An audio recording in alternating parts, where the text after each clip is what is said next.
Hello friends, welcome to our channel Edutech IAS.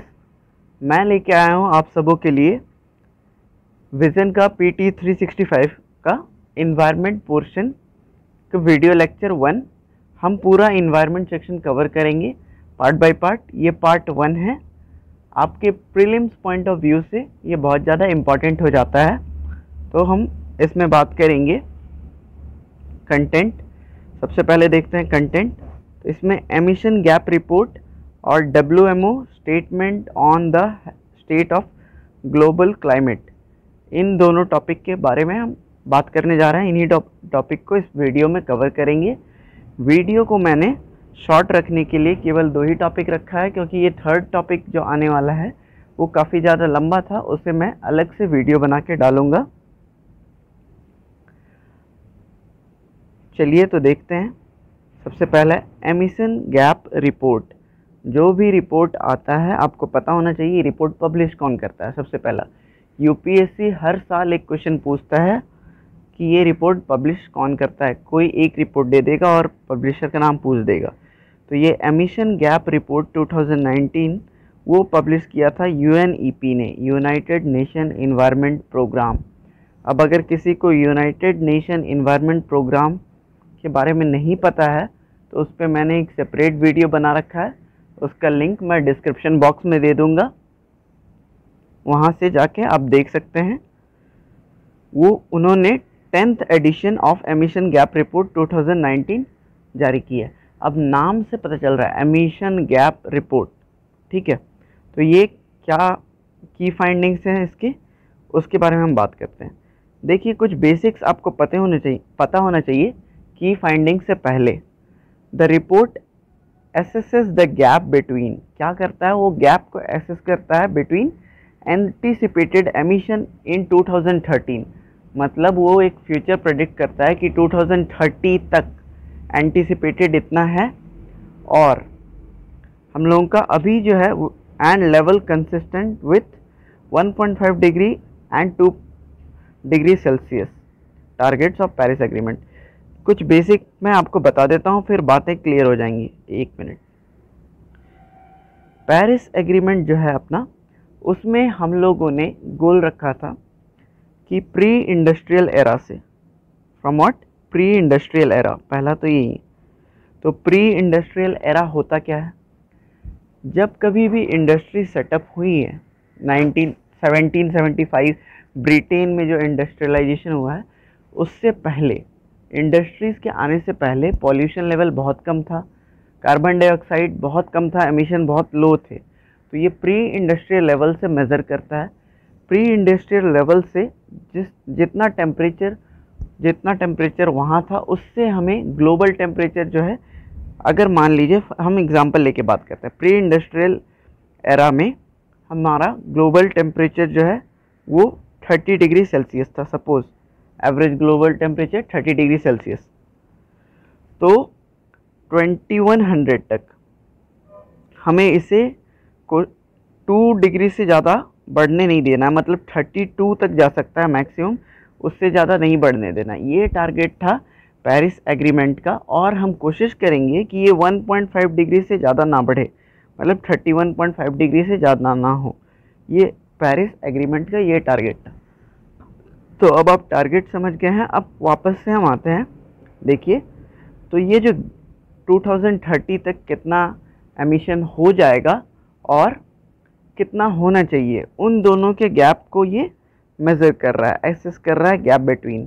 तो कुछ जो है पॉइंट्स वो मीन्स पर्सपेक्टिव से इसमें बहुत ही इंपॉर्टेंट है, लिखने में आपको काम आएंगे, और एक सिनेरियो भी प्रेजेंट करता है कि आखिरकार कितना बड़ा इशू है ये। Greenhouse gases, GHG, greenhouse gases emission have risen at the rate of 1.5% per year। हर साल 1.5% के रेट से ग्रीन हाउस गैसेस का एमिशन बढ़ता ही जा रहा है, घट नहीं रहा है। हम ज़्यादा एमिट कर रहे हैं ग्रीन हाउस गैसेस, जो कि ग्लोबल वार्मिंग कॉज करता है, जो क्लाइमेट चेंज के लिए रेस्पॉन्सिबल है। अब यहाँ पे टॉप 4 एमिटर्स का नाम आपके लिए बहुत इंपॉर्टेंट होता है। छोटे छोटे एग्जामों में नाम पूछ दिया जाता है कि टॉप 4 एमिटर्स कौन कौन से हैं। तो सबसे पहला है चाइना, जो टॉप पे चल रहा है emitter, US, then European Union and then India. पर अगर पर कैपिटा में देखें तो इंडिया काफ़ी पीछे हो जाता है क्योंकि पॉपुलेशन इसकी काफ़ी ज़्यादा है। तो यहाँ पे सीक्वेंस आपको याद रखना है। ये कंट्रीब्यूट करते हैं, ये चारों कंट्रीज़ मिल कर के जितना एमिट करते हैं वो all over the world, all over the globe का 55% तो केवल ये चार ही कंट्री कर देते हैं। मतलब कि दुनिया की सारी कंट्रीज़ मिल कर के अगर 100% कर रही हैं तो उसका 55%, आधा से ज़्यादा ये चार जो हैं कंट्रीज़ ये कर रही हैं, China, America, India and EU. Over the last decade, ये लास्ट डेकेड का कंपैरिजन बता रहा है 2010 से लेकर, मतलब 2009 से लेकर के 19 तक। Excluding emission from land use, इसमें भी जो भी emission such as from deforestation हुआ है ये सारा काउंट नहीं कर रहा।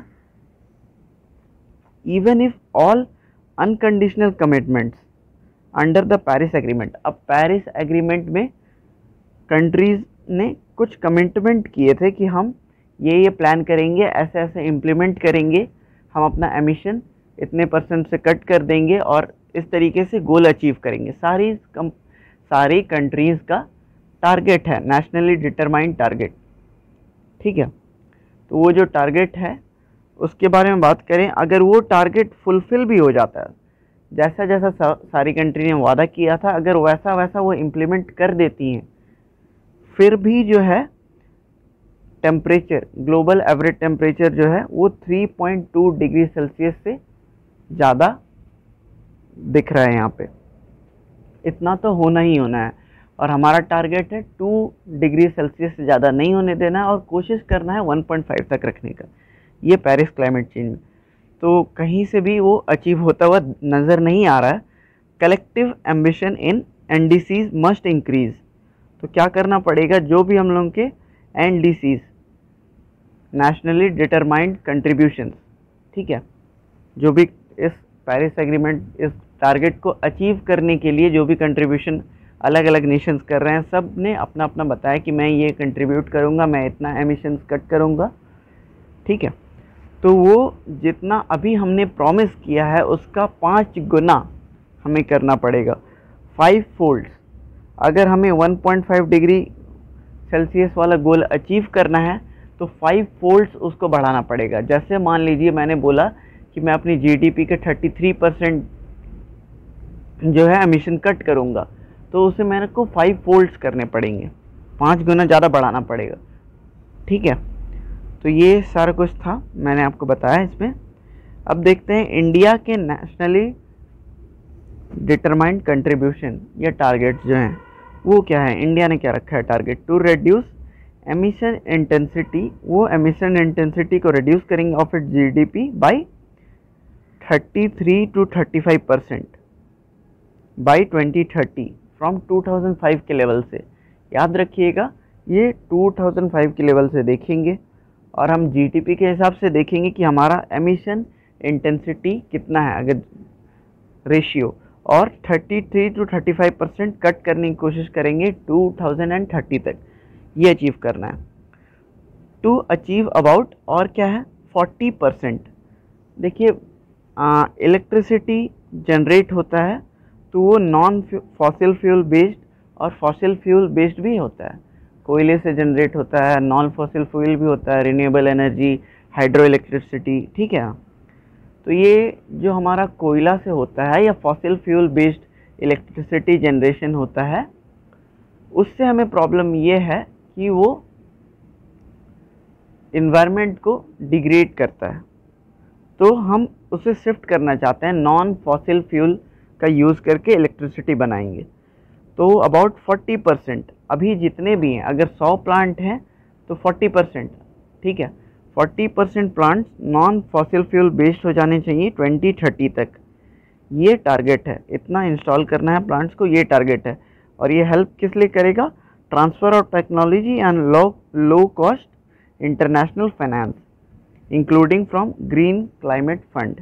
अच्छा, टू क्रिएट एन, और भी है एडिशनल कार्बन सिंक। अब ये कार्बन सिंक क्या होता है? कार्बन सिंक जैसा नाम से पता चल रहा है, सिंक मतलब वो अपने अंदर कुछ टान के रख लेता है, एब्जॉर्ब कर लेता है। तो कार्बन सिंक यानी कार्बन एब्जॉर्ब कर लेगा। कार्बन यानी यहाँ पे कार्बन डाइऑक्साइड जो ग्रीन हाउस गैस है वो बहुत ही हार्मफुल है, तो उससे एब्जॉर्ब करके जो रखते हैं उन्हें बोलते हैं कार्बन सिंक। जैसे प्लांट्स हो गए, ओशंस हो गए, अब फॉरेस्ट गिन लीजिए, ये कार्बन सिंक है, क्योंकि ये जितना कार्बन डाइऑक्साइड रिलीज नहीं करता एटमॉस्फेयर में उससे ज़्यादा ये एब्जॉर्ब कर लेते हैं। तो ये कार्बन सिंक क्रिएट करने की बात की गई है 2.5 to 3 billion ton of CO2, इतना इसके इक्विवेलेंट। और ये कैसे होगा? Through additional forest and tree cover by 2030। ये हमारा टारगेट है। तो इंडिया के नेशनली डिटरमाइंड टारगेट जो है 2030 के लिए, ये हमने डिस्कस कर लिए। प्री और मेंस दोनों के लिए ये बहुत ही इम्पोर्टेंट है। नेक्स्ट देखते हैं WMO statement on the state of global climate in 2019। Recently world meteorological organization इसने रिलीज़ किया है WMO statement on the state of global climate in 2019। यहाँ पे देखिए जो लोग, जस्ट अ मिनट,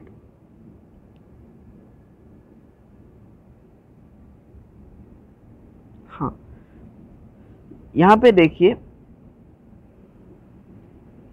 यहाँ पे हम बात कर रहे थे इस रिपोर्ट के बारे में।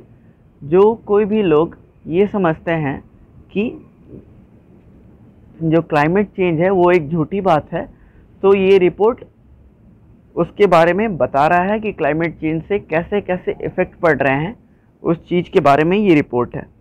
ठीक है, तो अब हम इसको देखते हैं रिपोर्ट में क्या है। सबसे पहले आप थोड़ा सा जान लीजिए WMO के बारे में, वर्ल्ड मेटेरोलॉजिकल ऑर्गेनाइजेशन। ये एक इंटर गवर्नमेंटल ऑर्गेनाइजेशन है यूनाइटेड नेशंस के अंडर। तो यूनाइटेड नेशंस में जितने 193 मेंबर्स हैं ये सारे इसके भी पार्ट हैं। ठीक है, इंटर गवर्नमेंटल है, सारे कंट्रीज़ के गवर्नमेंट इसमें हैं। और ये स्पेशलाइज्ड एजेंसी किस काम के लिए है? यूनाइटेड नेशन की, जैसा कि इसका नाम है मेटेरोलॉजी, तो यानी कि वेदर एंड क्लाइमेट, और ऑपरेशन हाइड्रोलॉजी, वाटर से related and related geophysical sciences, इन सबों के लिए मेनली ये बेस्ड है, मेटेरोलॉजिकल पर्पस से ये बेस्ड है। और इसका हेडक्वार्टर है जेनेवा स्विट्ज़रलैंड में। ज़्यादातर हेडक्वार्टर जेनेवा स्विट्ज़रलैंड, क्योंकि ठंडी जगह है, तो यहाँ पे यूनाइटेड नेशंस के बहुत सारे हेडक्वार्टर हैं, ऑर्गेनाइजेशंस के हेडक्वार्टर हैं जेनेवा स्विट्ज़रलैंड में। Its headquarter is in Geneva Switzerland and is a member of United nation development group. United nation development group का अभी नाम चेंज होकर के United nation sustainable development group हो गया है। नेक्स्ट वीडियो में मैं इसके बारे में डिटेल में बताऊंगा कि ये यूनाइटेड नेशन सस्टेनेबल डेवलपमेंट है ग्रुप है क्या, कैसे काम करता है। उसी ग्रुप का एक हिस्सा ये भी WMO भी है। तो फिर WMO it's supreme body is, WMO की सुप्रीम बॉडी यानी कि उसकी जो भी डिसीजन मेकिंग बॉडी है वो डिसीजन मेकिंग बॉडी होती है वर्ल्ड मेटेरोलॉजिकल कांग्रेस। ठीक है, यहाँ पे WMO के सारे मेंबर मिलकर बैठते हैं और किस तरीके से इम्प्लीमेंट करना है, लॉज कैसे बनाने हैं, वो सारा कुछ इसमें होता है बात। ठीक है, तो ये हाईएस्ट डिसीजन मेकिंग बॉडी है, सुप्रीम बॉडी है वर्ल्ड मेटेरोलॉजिकल कांग्रेस।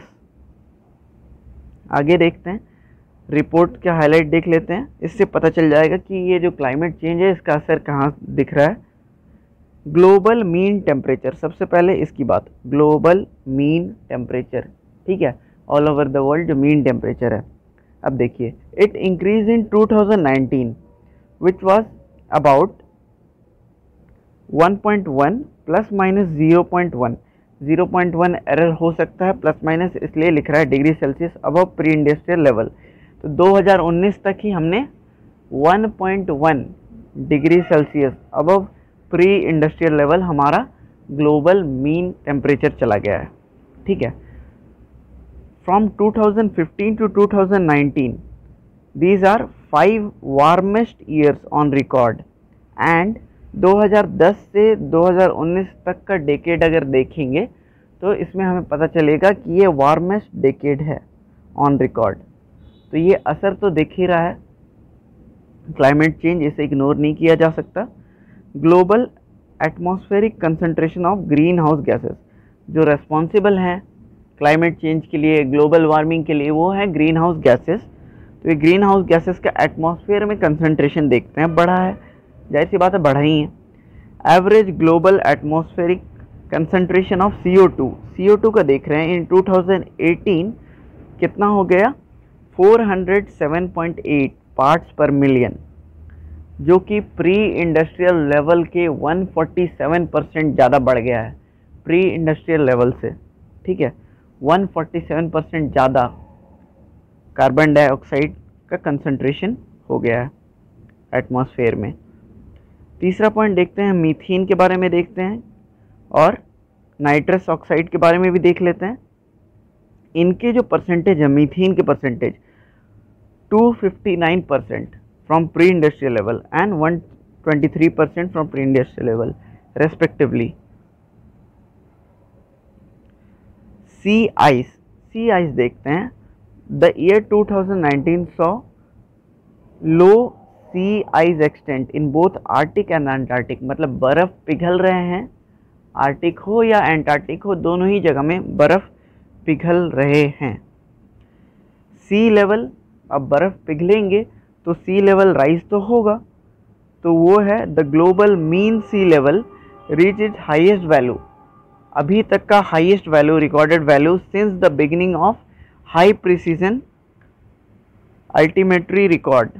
जब से ये डिवाइस बना हाई प्रिसीजन अल्टीमेट्री रिकॉर्ड करने के लिए, तब से 1993 से अब तक का हाईएस्ट पहुंच गया है मीन सी लेवल। तो सी लेवल बढ़ता जा रहा है।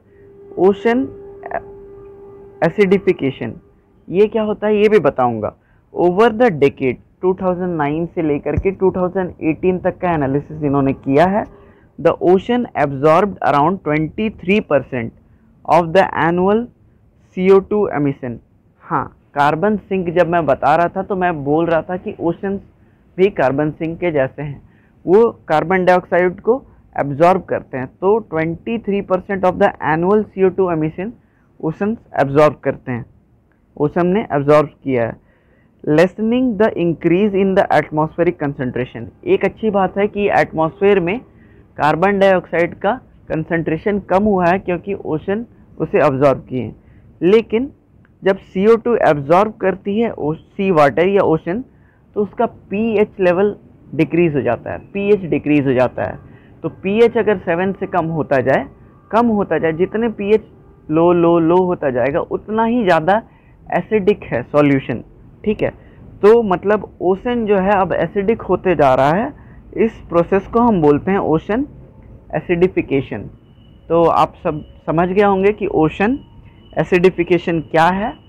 pH लेवल लो होता जाएगा और ओशन एसिडिफाई होता जाएगा, और pH लेवल लो होने का कारण है क्योंकि वो CO2 ज़्यादा एब्जॉर्ब करने लग रहा है। तो रिलेटेड न्यूज़ और भी हैं WMO से, तो उसके बारे में बात कर लेते हैं। WMO has conveyed a high mountain summit, इन्होंने एक हाई माउंटेन समिट कराया जेनेवा स्विट्ज़रलैंड, जहाँ इनकी हेडक्वार्टर है। तो इस हाई माउंटेन समिट ये क्यों हुआ था, तो ये हाई लेवल डायलॉग था और इसमें इंगेज किसको किया गया था, डिसीजन मेकर्स, जो पॉलिसी मेकर हैं, डिसीजन मेकर हैं गवर्नमेंट के, उनको लोकल एक्टर, मतलब उस जगह के जितने भी लोकल बॉडी, म्यूनसिपैलिटी, पंचायत, वो सब। क्यों, to develop a road map to science based and user driven knowledge.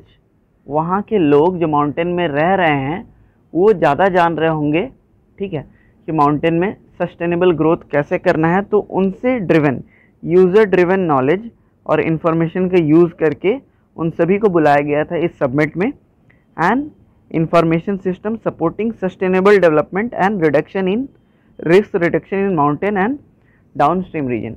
देखिए, पहाड़ों में लैंडस्लाइड या दूसरी घटना होने की संभावना ज़्यादा है, एक्सीडेंट्स होने की संभावना ज़्यादा है।